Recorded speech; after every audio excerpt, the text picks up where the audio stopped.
కాంగ్రెస్ ప్రభుత్వానికి కొత్త చిక్కు వచ్చి పడిందా? రైతు భరోసా నిబంధనలు పార్టీకి నష్టం చేస్తాయా? భరోసా కోసం ప్రతిసారి దరఖాస్తు అంటే రైతుల నుంచి వ్యతిరేకత తప్పదా?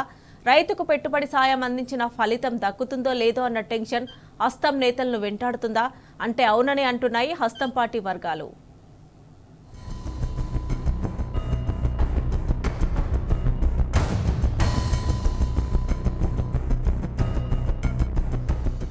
సంక్రాంతి పండగ నుండి రైతులకు రైతు భరోసా నిధులు విడుదల చేయాలని ప్రభుత్వం కసరత్తు చేస్తుంది. పంట సాగు చేసే రైతులకు సాయం అందించాలని ప్రభుత్వం భావిస్తుంది. అందుకనుగుణంగా ప్రభుత్వం నిబంధనలు ఖరారు చేస్తుంది. రైతు భరోసాపై ఉప ముఖ్యమంత్రి భట్టి విక్రమార్క నేతృత్వంలో ఏర్పాటైన కేబినెట్ సబ్ కమిటీ ఇప్పటికే వివిధ వర్గాల అభిప్రాయాలు స్వీకరించింది.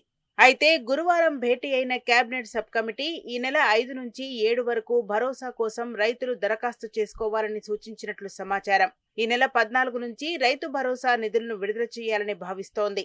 ఈ నెల 4న కేబినెట్ భేటీలో తుది నిర్ణయం తీసుకోనున్నట్లు సమాచారం.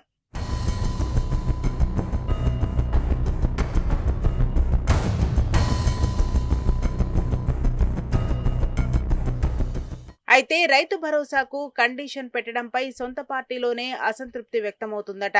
భరోసా కోసం రైతు దరఖాస్తు చేసుకోవాలన్న నిబంధనను విధిస్తే రైతుల నుంచి తీవ్ర వ్యతిరేకత వ్యక్తమవుతుందన్న భావనలో సొంత పార్టీ నేతలు ఉన్నారట.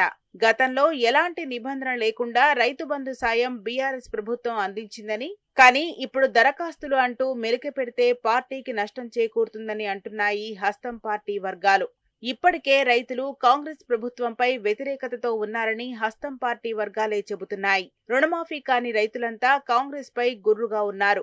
ఎరువులు, విత్తనాల కోసం రైతులు క్యూలైన్లలో నిలబడాల్సిన పరిస్థితి వచ్చిందని, ధాన్యం కొనుగోలు విషయంలోనూ కాంగ్రెస్ సర్కార్పై రైతులు ఆగ్రహంతో ఉన్న విషయాన్ని గుర్తు చేస్తున్నారు. ఇప్పుడు తాజాగా రైతు భరోసా దరఖాస్తులు అంటూ నిబంధనలు పెడితే అది మరింత నష్టం చేసే అవకాశం ఉందంటున్నాయి కాంగ్రెస్ వర్గాలు.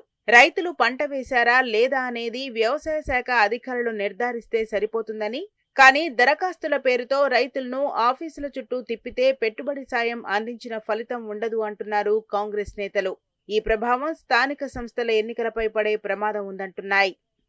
ప్రభుత్వం పునరాలోచించి దరఖాస్తు నిబంధనను ఎత్తివేయాలని కోరుతున్నాయి కాంగ్రెస్ వర్గాలు. మరి రేవంత్ సర్కార్ కేబినెట్ భేటీలో ఎలాంటి నిర్ణయం తీసుకుంటుందో చూడాలి.